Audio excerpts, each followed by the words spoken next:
ሰላም እንደምን አላችሁ ውድ የያያ ኮንስትራክሽን ቤተሰቦች። ዛሬ እንግዲህ የምናየው ሰከንድ ፍሎር ስላብ ወይም ደግሞ አንድ ስላብ እንዴት ይሞላል፣ ድሮይንግ እንዴት ነው የምናነባው፣ ሳይት ላይ እንዴት ነው የሚሞላው የሚለውን ዲቴይል የምናይ ይሆናል ማለት ነው። ለዩቲዩባችን አዲስ ከሆናችሁ ሰብስክራይብ ማድረጋችሁን አትርሱ። እንግዲህ እኛ እንደዚህ ቆንጆ ቆንጆ የሆኑ ኮንቴንቶችን በሳምንት ሁለቴ ይዘንላችሁ ብቅ እንላለን ማለት ነው። ኢንጂነር ለመሆን ወይ ግዴታ ተማሪ መሆን አይጠበቅባችሁ። አንድ ነገር አንብባችሁ እንዴት መረዳት ትችላላችሁ የሚሉትን ቪዲዮዎች እንግዲህ በያያ ኮንስትራክሽን በየሳምንቱ የምታገኙ ይሆናል ማለት ነው። በሳምንት ሁለቴ ብቅ እንላለን፣ ሐሙስና እሁድ። እንግዲህ እናንተ እየገባችሁ ቪዲዮቻችንን ሰብስክራይብ ማድረጋችሁን አትርሱ። እንግዲህ ብዙዎቻችሁ ኦልሞስት ከ50% በላይ ሰብስክራይብ ሳታደርጉ ነው ቪዲዮቻችን እያያችሁ ያላችሁት እና እንግዲህ ሰብስክራይብ እንድታደርጉ ሰጀስት እናደርጋለን። ዛሬ እንግዲህ የምናየው ስላብ አሞላል አሰራሩ፣ ብረት አሰራሩ እንዴት ነው ድሮይንግ ላይ ማንበብ የምንችለው፣ አክቹዋል ሳይት ላይ እንዴት ነው የሚቀመጠው፣ እንዲሁም ደግሞ ሳይት ላይ እንደ ሱፐርቫይዝ ወይም ደግሞ እናንተ ቤት አሰሪ ልትሆኑ ትችላላችሁ፣ ሳይት መሀንዲስ ልትሆኑ ትችላላችሁ፣ ፒኤሞች ልትሆኑ ትችላላችሁ። ሳይት ላይ ስትሄዱ ምን ነገሮችን ኖቲስ ማድረግ አለባችሁ፣ ቼክ የምታደርጓቸው ነገሮች ምንድን ናቸው የሚሉትን እዚህ ቪዲዮ ላይ የምናይ ይሆናል ማለት ነው። እንግዲህ በቀጥታ ወደ ቪዲዮ በምንሄድበት ሰዓት ላይ እንግዲህ አንድ ከምንሰራው ሳይት መሀል እንግዲህ አንደኛው ሳይታችን ሰከንድ ፍሎር ላይ እየሞላን እንገኛለን። የዚህ ሳይት ስላቡን ይዘን እንዴት ነው ብረቱን የምናነበው፣ ቢሞቹስ አሬንጅመንታቸው እንዴት ነው የሚለውን ሃይላይት እናደርግና ወደ አክቹዋል ሳይቱ ደግሞ ሄደን አሰራሩ እንዴት ነው የሚለውን የምናይ ይሆናል ማለት ነው። እንግዲህ አብራችሁን ቆዩ። ከኛ ጋር አብራችሁ መስራት የምትፈልጉ መኖሪያ ቤት ከዲዛይን ጀምሮ እስከ ግንባታ ድረስ እንዲሁም ግንባታ ከጨረስን በኋላ ከእናንተ ጋር አብረን ፊኒሽንግ ድረስ ሰርተን የምናስረክባችሁ ይሆናል። ዋናው ስራችን ዲዛይን ቢልድ ነው። ኤኒታይም 24/7 ስልካችን ኦንላይን ነው። ካጣችሁም በኖርማል ስልክ በዋትሳፕ እና እንዲሁም ደግሞ በቴሌግራም ልታገኙ ትችላላችሁ። እንግዲህ ስልካችንን ጊዜ የምናስቀምጣለን፣ ፊት ለፊት ላይ ማለላችሁ፣ እዚህ ቪዲዮ ላይ የምናስቀምጥላችሁ ይሆናል። ኮንታክት አድርጉን። ቤት ማሰራት የምትፈልጉ አዲስ አበባ ላይ ልትሆኑ ትችላላችሁ፣ ክፍለ ሀገር ትሆኑ ትችላላችሁ። ኤኒዌር ገብተን እንሰራለን፣ ምንም ችግር የለውም። ውጭ ሀገር ላይ ላላችሁ አብዛኞቻችን ከስተመሮቻችን ያው ከውጭም ትደውሉልናላችሁ፣ እዚህ ሀገር ላይም እየደውላችሁ ለምታበረታቱን በዚህ አጋጣሚ ከልብ አድርገን ማመስገን እንፈልጋለን። እንግዲህ ወደ ዋናው ቶፒካችን በምንሄድበት ሰዓት ላይ እንግዲህ የመጀመሪያው የምናየው ይሄ የምታዩት በፒዲኤፍ መልክ ወይም ደግሞ በፒዲኤፍ መልክ ኮንቨርት ተደርጎ ነው።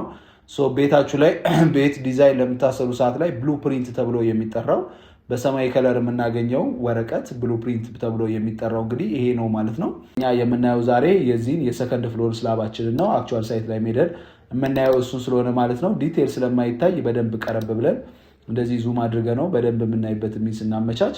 እዚህ ጋር በምታዩበት ሰዓት ላይ እነዚህ አክሲስ ይባላሉ። ምንም አይነት ድሮይንግ ላይ ሲሰሩ እነዚህ አክሲሶች ግዴታ ነው። እዚህ ጋር ኤቢሲዲ አለ ፕላስ በዚህ በኩል ደግሞ 1 2 3 እያለ ይቀጥላል ማለት ነው። የቤቱን ዋናውን ፕላን ስታዩ መግቢያው እዚህ አካባቢ ነው። እዚህ ጋር እንደምታዩቸው ይሄ በዚህ በሁለት መስመር ተደርጎ የሚሰሩ ሁል ጊዜ አንድና እዚህ ጋር ሁለት፣ አንደኛው የአክሲስ ሴንተር ላይኑ ነው። እዚህ ጋር ሴንተር ቱ ሴንተር ይባላል። ፕላስ ከእንደገና ደግሞ ከአንድ አክሲስ ወደ አንድ አክሲስ በምንሄድበት ሰዓት ላይ ደግሞ እዚህ ጋር በሁለት የተደረቡ መስመሮች የምናያቸው የቢም መስመሮች ናቸው። ቢም እዚህኛው ሳይት ላይ ምን ያህል በቲክነስ ይሰራል የሚለውን እዚህ ድሮይንግ ላይ የምናገኝ ይሆናል ማለት ነው። እዚህ ጋር እንደዚህ የምታዩቸው ከኮለን የሚሄዱት ኢኳሊ ሎድን ዲስትሪቢዩት እንዲያደርጉልን ወይም ደግሞ ክብደትን ዲስትሪቢዩት እንዲያደርጉልን ነው ዋናው ጠቀሜታቸው። ኛው ቢሙ የሎዱን ትራንስፈር ለማድረግ ሁሉም ቢሞች መተሳሰር ከኮለን እዚህ ላይ እንደምታዩት እነዚህ 4 ማዕዘን የሚመስሉት ኮለኖቹ ናቸው። ከዚህኛው ኮለን ወደዚህኛው ኮለን እያንዳንዱ ተሳስሮ መቀመጥ አለበት ማለት ነው።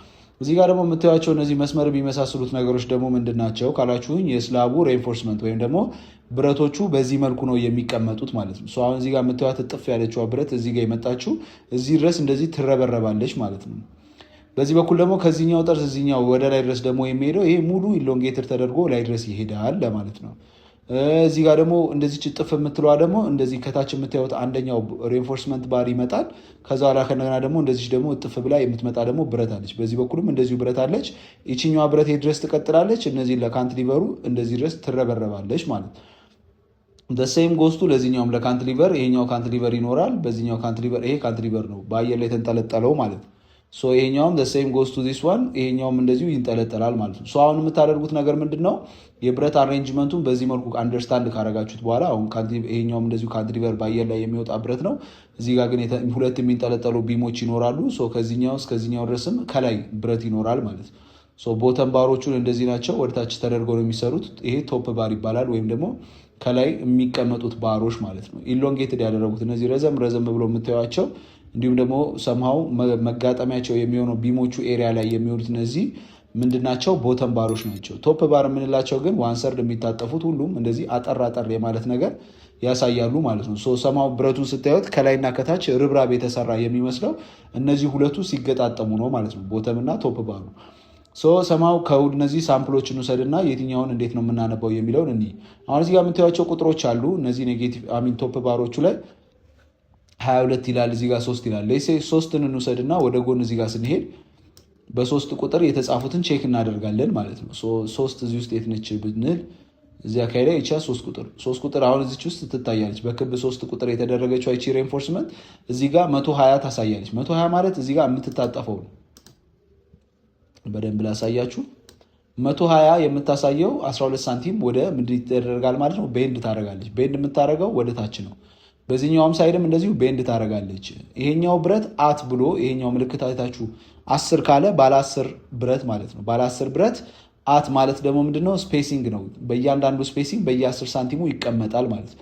ከታች ላይ ደግሞ የምታዩት ዲስታንስ ደግሞ ይሄ 3050 የሚለው 3 ሜትር ከ05 ሳንቲም የሙሉ የብረቱ ሌንግዝ ነው የምታገኙት ማለት ነው። እዚህ ጋር 120 ያለ 3050 አለ ማለት ነው። የነዚህን ድምሮቹን እያንዳንዳቸውን እየደመራችሁ ካልኩሌት ታደርጋላችሁ። አሁን አንድ ሳምፕል ውሰድ። እዚህ ጋር ባለ 14 አለ። 14ን እዚህ ጋር ቁጥር ላይ ስታገኙት ይሄ ነው 14 ባለ 8 ብረት ነው ያሳያቸዋል። እዚህ ጋር ይሄንን ባለ 8 ብረት አት በየ10 ሳንቲሙ አጠቃላይ ይሄ ቦተም ባር ነው። ቦተም ከሆነ እንደምታዩት ምንም አይነት ጥፋት የለውም። 5 ሜትር ከ66 ወይም ደግሞ 5666 የሚያሳየውን በሚሊሜትር ስለሆነ የተቀመጠው ይህንን ወደ 5 ሜትር ከ66 ኮንቨርት ታደረጉታላችሁ ማለት ነው። እነዚህን እየወሰዳችሁ እያንዳንዳቸውን ቼክ እያደረጋችሁ ቦተሙ የትኛው ነው። ቶፕ ሲሆን እንግዲህ እንደምታዩት ጥፋት ይኖረዋል። በዛ መለየት ይችላላችሁ። ከላይ የሚቀመጠው ብረት ማለት ነው፣ ከስር የሚቀመጡት ብረቶች እነዚህን ይመስላሉ ማለት ነው። ቢም ሌያውቱ ላይ በምንሄድበት ሰዓት ላይ ይሄ ስላብ ሌያውቱ ነው። የስላብ አቀማመጡ ይህንን ይመስላል ማለት ነው። ቢም ሌያውቱ ላይ በምትሄዱበት ሰዓት ላይ እዚህ ጋር ከዚህ እስከዚህ ድረስ ያለው ቢሙ ስንት ይላል? FB1 ይላል። በዚህ በኩል ደግሞ ከዚህ ወደታች ደግሞ የሚወርደው ደግሞ FB3 ይላል። እነዚህን ይዘን በእነዚህ መሰረት ወደታች የቢም ሌያውት ለብቻው የተሰራ አለ የተዘጋጀልን ማለት ነው። እዛ ጋር ደግሞ ሄደን የቢም አሰራሩ እንዴት ነው የሚለውንና የብረት መጠናችንን ከዚህ ማግኘት እንችላለን ማለት ነው። አሁን እዛ ላይ ካገኘናቸው ቁጥሮች እንግዲህ አንዱን ሳምፕል እንውሰድና ይሄኛው አክሲሶቹን እዚህ ጋር በምታዩበት ሰዓት ላይ FB1 አለ፣ አክሲስ 1 አሚን A B C D አለ ማለት ነው። በዚህ አክሲስ ላይ በሚመጡበት ሰዓት ላይ ስታፋ ተደርጎ የተቀመጠው ትንሽ ዙም ላድርግላችሁ ክላሱ እንዳላረዝመው። ይህንን አንድ ሳምፕል ሰራላችሁና ወደ ሳይት እንሄዳለን። አክሲስ FB1 ላይ የተቀመጠው ይሄኛው 30 በ500 300 በ500 ማለት ዲ ማለት ደብዝ ነው ወይም ደግሞ ስፋቱ አሚን ቲክነሱ ማለት ነው። ደብሊው ዊድዝ ነው። የዚህ ቢም ደብዙ ወይም ደግሞ ውፍረቱ 50 ነው። ወደ ታች የሚወርደው 50 ይሆንና ወደ ጎን ደግሞ 30 ሳንቲም ይሆናል ማለት ነው። ይሄኛው የተቀመጠው በሴንቲሜትር ስለሆነ አሚን በሚሊሜትር ነው። ወደ ሴንቲሜትር ተቀይሩትና 30 ሴንቲሜትር እና 50 ሴንቲሜትር ይሆናል ማለት ነው። እዚህ ጋር እንደምታዩት ABCD አለ። ABCD ካለ በኋላ እዚህ ጋር ከስር ምን ይላል? ባለ 8 በ200 ይላል። 200 ማለት በየ20 ሳንቲሙ ባለ 8 ምን አለ ማለት ነው? ስታፋ ተቀምጧል ማለት ነው። ስታፋ ብረታችሁን በምታስቀምጡበት ሰዓት ላይ ባለ 8 በየ20 ሳንቲሙ ሪፈረንስ እንዳለ ስታፋ ብረት የምናስቀምጥ ይሆናል። ቦተም ባር ይባላል ማለት ነው። ቶፕ ባሩ ምንድነው? አቀማመጡን እዚህ ጋር እንደምታዩት መሀል አንዳንዴ ኔጌቲቭ ባሮች ሊኖሩ ይችላሉ፣ መሀል ላይ የሚገቡ ብረቶች ማለት ነው። ቦተም ባሩ ወይም ደግሞ የታችኛው ብረት ነው። አቀማመጡ እንዴት ነው? ይሄኛው እንዴት የታችኛው መሆኑን አወቅ የምትሉኝ ከሆነ ኦቨርላፕ የሚያደርገው ወይም ደግሞ ብረቶቹ የሚገናኙበት ይሄኛው ተቆርጦ አሁን እዚህ ጋር 8980 ይላል። 8 ሜትር ከ90 መቶ የሚያቆምበት ምኑ ጋር ነው ማለት ነው? እነዚህ ኮሎኖች ናቸው፣ ቅድም ያየናቸው ሴክሽኖች ማለት ነው። እዚህ ጋር የሚቆም ከሆነ ቦተም ባር ነው ማለት ነው። ምክንያቱም ቴንሽን ስላለ ከስር ቴንሽን ስላለ ከላይ ሎድ በሚበዛበት ሰዓት ላይ የሚጣመመው የታችኛው ስለሆነ ምንጊዜም ኦቨርላፕ ወይም ደግሞ የብረቶችን መጣመር የሚሰሩት ኮለን ላይ ነው። በተቻላችሁ አቅም ምንም አይነት መደራደር የሌለባችሁ ነገር ማለት ኦቨርላፕ ምንጊዜም የቦተም ባራችሁ መሀል ላይ መሆን የለበትም። ምንጊዜም ኦቨርላፕ የሚያደርገው እዚህ ጋር ነው ማለት ነው። ቶፕ ባሩ ላይ በምትመጡበት ሰዓት ግን የትም ቦታ ላይ ኦቨርላፕ መደረግ ይችላል። ሞስት ኦፍ ታይም ዋን ሰርድ ላይ እንደዚህ ኦቨርላፕ ተደርጎ ተቀምጦ ልታዩ ትችላላችሁ ማለት ነው። እዚህ ጋር ሌንግዙ የታችኛው ሌንግዝ አለላችሁ። ይሄ 3 ማለት የነምበር ኦፍ ባር ነው። 3 ባለ 14 አት ብሎ የተጻፈ ቁጥር እንግዲህ የብረቱ ዲያሜትር ነው ማለት ነው። ባለ 14 እዚህ ጋር የምታዩት ዲስታንሳቸው ነው። ከሴንተር ቱ ሴንተር 4 ሜትር አለ። ከሴንተር ቱ ሴንተር 4 ሜትር ከ60 4 ሜትር ከ50 ታገኛላችሁ ማለት ነው። ወደዚህ የሚታጠፈው 42 ሳንቲም ነው። በዚህ በኩል ደግሞ የሚታጠፈው 21 ሳንቲም ያሳያቸዋል ማለት ነው። በዚህ መልኩ ድሮይንጉን አንደርስታንድ እያደረጋችሁት ብረታችሁን ክሮስ ቼክ ታደርጋላችሁ ማለት ነው። ቀጣይ እንግዲህ ወደ ሳይቱ ሄደን አሰራሩ እንዴት ነው የሚሰራው የሚለውን የምናይ ይሆናል። በቀጣይ ክላሳችን ደግሞ የደረጃውን እንዴት ነው የሰራ ነው የሚለውንም ደግሞ የደረጃውንም በደንብ ማሳያቸው ይሆናል። ዛሬ እንግዲህ የምናየው የስላብና የቢሞቹን አቀማመጥ ነው። ኔክስት ታይም ደግሞ ክላስ ላይ ደግሞ ስቴርኬዙን ለብቻው ደግሞ ለይቼ እንዴት ነው የሚሰራው የሚለውን የማሳያቸው ይሆናል። በመቀጠል እንግዲህ ሳይት ላይ እንሂድና አሰራሩ እንዴት ነው የሚለውን የምናይ ይሆናል ማለት ነው። አብራችሁን ቆዩ።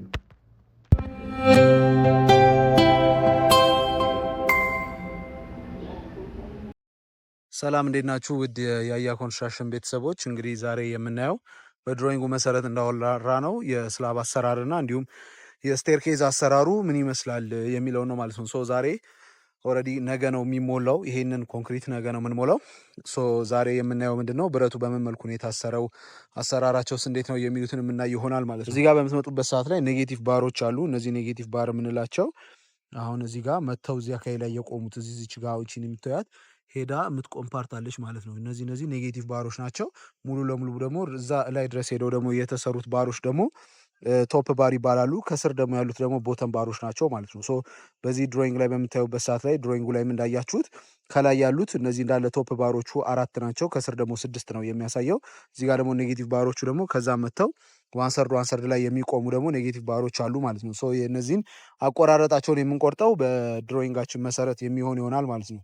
ሶ ምንድን ነው ቼክ የምታደርጉት አንድ ኮንትራክተር ቼክ የሚያደርገው ነገሮች ምንድን ናቸው በምንልበት ሰዓት ላይ የመጀመሪያው ስታፍ አስተሳሰር ነው። የስታፍ አስተሳሰራችሁን በደንብ መታሰሩ፣ ስፔሲንጉ በስነስርዓት መታሰሩ፣ ስታፋው በድሮይንጉ መሰረት መሰራቱን፣ ዲዛይኑ መሰረት በደንብ ጠብቃችሁ መሰራቱንና የስታፋ ስፔሲንጋችሁን ቼክ ታደርጋላችሁ ቢም በምታሰሩበት ሰዓት ላይ ማለት ነው። ፕላስ ከእንደገና ሁለተኛ ቼክ የምታደርጉት ነገር ምንድን ነው? ኮንክሪት ከቨር ነው። ኮንክሪት ከቨር ቼክ በምታደርጉበት ሰዓት ላይ አሁን እዚህ ጋር ይሄኛውን በምታዩበት ሰዓት ላይ እዚህ ጋር ክፍተት ትንሽ አለው፣ በዚህ በኩል ተለጥፏል። ሶ ይሄን እንደዚህ አይነት ነገሮችን ቼክ ማድረግ ይኖርባቸዋል። ኮንክሪት ከቨር ቼክ ስታደርጉ ምን ጊዜም ቦት ሳይድ 2.5 ሴንቲሜትር ኮንክሪት ከቨር ሊኖረው ይገባል ማለት ነው። ሶ አንድ ሁለተኛ ቼክ የምታደርጉት እሱን ነው።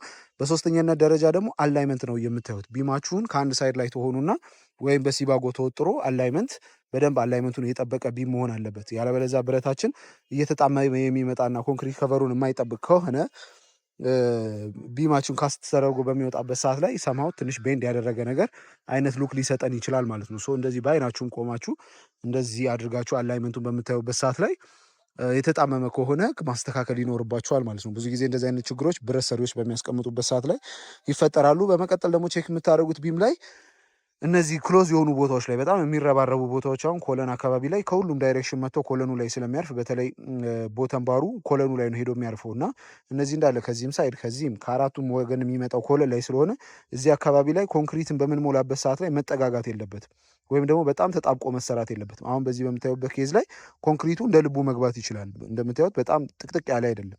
አንዳንድ ቦታ ላይ የብረቱም ዲያሜትር እየሰፋ በመጣ ቁጥር በጣም እየተጠቀጠቀ ስለሚመጣ እንደነዚህ አይነት ነገሮችን በጣም ቼክ ማድረግ ይኖርባቸዋል ማለት ነው። ያለበለዚያ ኮንክሪት ውስጡ አይገባም።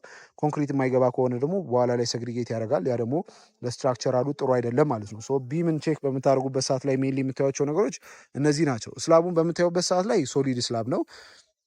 ሙሉ ለሙሉ ዋንሰርድ እየታጠፈ ነው። እዚህ መሀል ላይ የምታዩት ከሁሉም ሳይድ ላይ ከዚህም ከዛኛውም ከዚህኛውም ሳይድ ዋንሰርድ 1/3 ታጥፎ እዚህ መሀል ላይ ቦተም ባር ብቻ ነው የምትኖረው ማለት ነው። ኮንክሪት ከቨሩን እንግዲህ በምታዩበት ሰዓት ላይ የኮንክሪት ከቨር ምን ጊዜም ተሰርቶ መቀመጥ ይኖርበታል። ኮንክሪት ከቨራችሁ እንግዲህ ይችላል እዚህ ጋር የምታዩት ማለት ነው 2.5 ሳንቲም ነች እቺ። በዚህ በኩልም እናያቸዋለን። ሶ ኮንክሪት ከቨራችሁ መጀመሪያ ካስት መደረግ አለበት። ሎዱ መሸከም የሚችል ቆንጆ ተደርጎ ካስት መደረግ አለበት እና ሜዥር አድርጋችሁ ከኮንክሪት ከቨራችሁ ምን ያህል ሳንቲም መሞላት አለበት ነው። በዚህ ሳይት ኬዝ ላይ ወደ 18 ሳንቲም ነው የምንሞላው። ሶ ዋንሰርድ እየታጠፈ በዚህ መልኩ ይመጣል ማለት ነው በድሮይንጉ መሰረት። ስላብ ላይ ቼክ የምታደርጉት የስፔሲንጋችሁን ነው። ስፔሲንግ አሁን እዚህ ጋር እንደምታዩት 10 በ10 የሆኑ ስፔሲንጎች አሉ። በእያንዳንዱ በየ10 ሳንቲሙ እንዲቀመጥ እያንዳንዷን ስፔሲንጓን በደንብ ቼክ ማድረግ ይኖርባቸዋል። ፌራዩ አንዳንድ ኬርለስ ሆነው ዝም ብለው ሊሰሩባችሁ ስለሚችሉ እነዚህ አይነት ነገሮችን መጠንቀቅ ይኖርባቸዋል ማለት ነው። ፕላስ ከእንደገና ደግሞ እነዚህ የኤሌክትሪክ መስመር ዙር እንትኖች ናቸው፣ ኮንዲቶች ናቸው። በድሮይንጉ መሰረት ፎሎ አፕ እያደረጋችሁ የኤሌክትሪክ መስመሮቹን እነዚህ እናደርጋለን።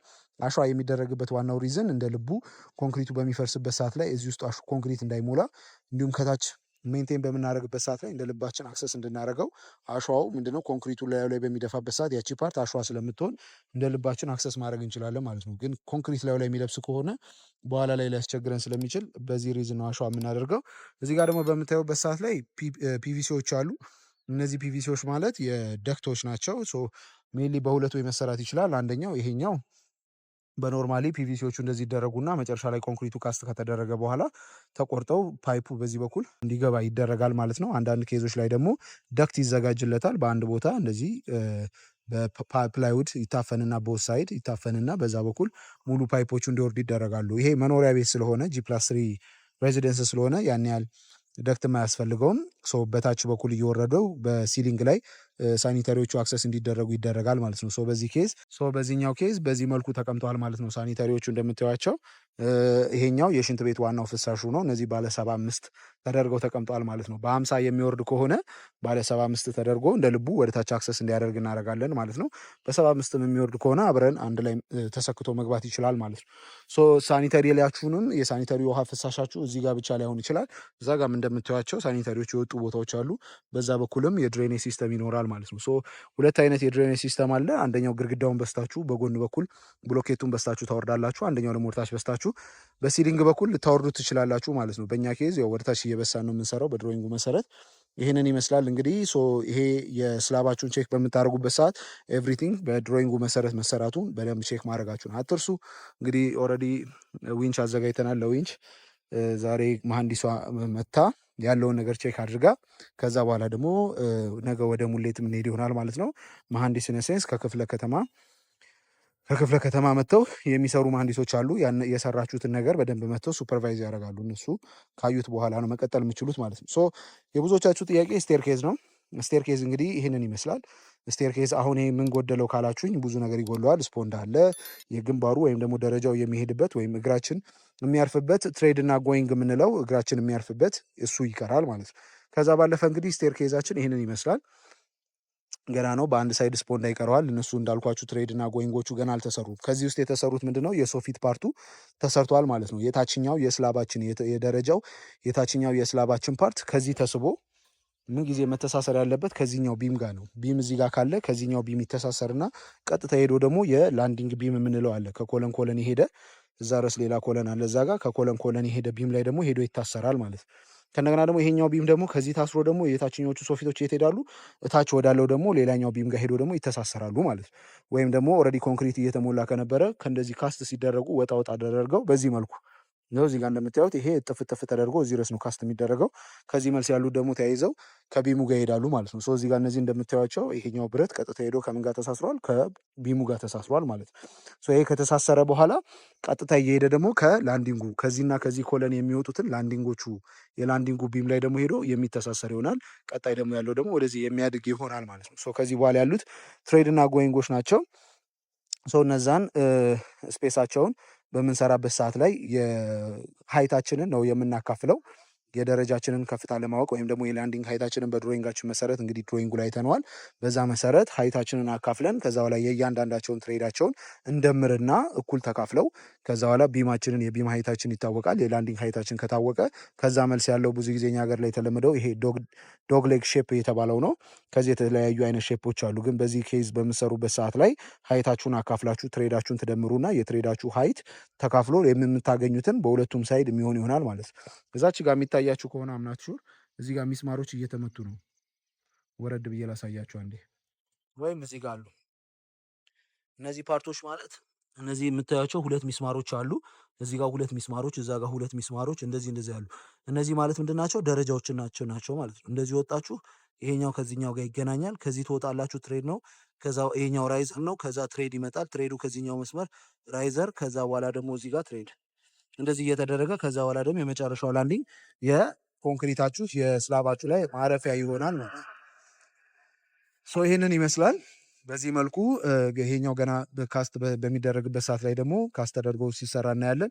ነገ የሙሌት ቀን ነው። ሙሌቱም ደግሞ ሲሞላ እንዴት ነው የሚሞላው የምንለውን የምናይ ይሆናል ማለት ነው። አብራችሁን ቆዩ። እንግዲህ ከኛ ጋር አብራችሁ መስራት የምትፈልጉ ከሆነ በዚህ መልኩ ቤታችሁን ጽድት አድርገን የምናስረክባችሁ ይሆናል። ደውሉልን። ከውጭም ከሀገር ውስጥም ካላችሁ ከዲዛይን ጀምሮ ሙሉ ግንባታ የምንሰራም ይሆናል። አብራችሁ መስራት የምትፈልጉ ከሆነ እንግዲህ ደውሉልን። ነገ ደግሞ ኮንክሪቱ በሚሞላበት ሰዓት ላይ ምን ይመስላል፣ አሰራሩስ እንዴት ነው የሚለውን አብረን የምናየው ይሆናል ማለት ነው። አብራችሁን ቆዩ። መልካም ቀን። እንግዲህ እንደምታዩት በዚህ መልኩ ኮንክሪቱ ይሞላል ማለት ነው። እዛ ጋር እየወሰዱ እየገለበጡ ነው። ከላይ በዊንች ይመጣል። ከዛ በኋላ ደግሞ ይሰራል ማለት ነው። ይሄ የተጠቀምነው C25 ነው። ሚክስ ሬሾችን 1:3 ነው። እንግዲህ እንደምታዩት ቆንጆ ተደርጎ ቫይብሬት መደረግ ይኖርበታል ማለት ነው። ኦልሬዲ ዛሬ ኦልሞስት አሁን ሰዓቱ ወደ 7 ሰዓት ገደማ ነው። እስከ 7 ሰዓት እንግዲህ ኦልሞስት 75% ልጆቹ አጠናቀውታል። ካሁን በኋላ እንደው ማክሲመም ሄደ ከተባለ 2 ሰዓት ነው እስከ 9 ሰዓት ይሄ ወደ 200 ካሬ የሚሆነውን ሞልተን የምንጨርስ ይሆናል ማለት ነው። ሙሌት ላይ በምትሰሩበት ሰዓት ላይ ልታውቁ የሚገባው ነገር ሲባጎ መወጠር እንዳለባችሁ ነው። ማወቅ ያለባችሁ ነገር ሲባጎ መወጠር አለበት። ምክንያቱም ምንጊዜም የሚሞላውን ስላብ ለማወቅ አንድ ወይም ሁለት ግንበኛ ዲፔንዲንግ ኦን እንደ ስላባችሁ ማለት ነው ሳይዝ ግንበኛ ያስፈልጋል። ያ ግንበኛ የሚያደርገው ምንድነው? ይህንን ሲባጎ እዚህ ጋር የምታዩትን ሲባጎ እየወጠረ ስላቡ የቲክነሱ መጠበቅ ይኖርበታል ማለት ነው። አንድ ስላብ ሲሞላ 15 ሳንቲም ሙሌት ሊሆን ይችላል፣ 18፣ 20፣ 25 ሊሆን ይችላል እንደ ዲዛይናችሁ ማለት ነው። በእኛ ኬዝ 18 ሳንቲም ነው። እዛች ጋር የምታዩት ከሲባጓ እስከ ፕላይውድ ያለችዋ 18 መሆን አለባት ማለት ነው። በዛ ልክ ኤግዛክት መምጣቱን እየወጠረ ሲባጎ ቼክ ያደርጋል ማለት ነው። የሚሞላው ልጅ ቫይብሬት እየተደረገ በዚህ መልኩ እነሱ ያመጣሉ። እሱ እዚህ ጋር እየደፋ ቫይብሬት እያደረገ በደንብ እያስተካከሉ ይሰራሉ። በተቻላቸው አቅም ግንበኛ ግዴታ ነው ኮንክሪት በምትሞሉበት ሰዓት ላይ ያስፈልጋቸዋል። ምክንያቱም እሱ ማኔጅ እያደረገ ስራውን ካላስተካከለው በኋላ ላይ አንዱ ቦታ ላይ ያበጠ፣ አንዱ ቦታ ላይ ደግሞ ሌቭሉን ያልጠበቀ ይሆናል ማለት ነው። ያ የሚያስቸግራችሁ ምንድነው? በኋላ ሴራሚክ ላይ የተለያዩ ሌቭሊንግ ላይ የውሃ ልክ የሚያሰሯቸው ስራዎች ላይ ሊያስቸግራችሁ ስለሚችል በተቻላችሁ አቅም እነዚህ አይነት ነገሮች ላይ መጠንቀቅ ይኖርባችኋል ማለት ነው። እንግዲህ ከኛ ጋር መስራት የምትፈልጉ አብራችሁ መስራት የምትፈልጉ ደውሉልን። ከዲዛይን ጀምሮ እስከ ግንባታ እንሰራላችኋለን። እንግዲህ ይህንን ይመስላል የኛው ሳይታችን ወደ ሳሪስ አዲ አበባ አካባቢ የሚገኘው ነው። በአካል መታችሁ ማየት ትችላላችሁ። ከኛ ጋር አብራችሁ መስራት የምትፈልጉ ደውሉልን። ከዲዛይን ጀምሮ እስከ ግንባታ እስከ ፊኒሽንግ ድረስ እንሰራለን።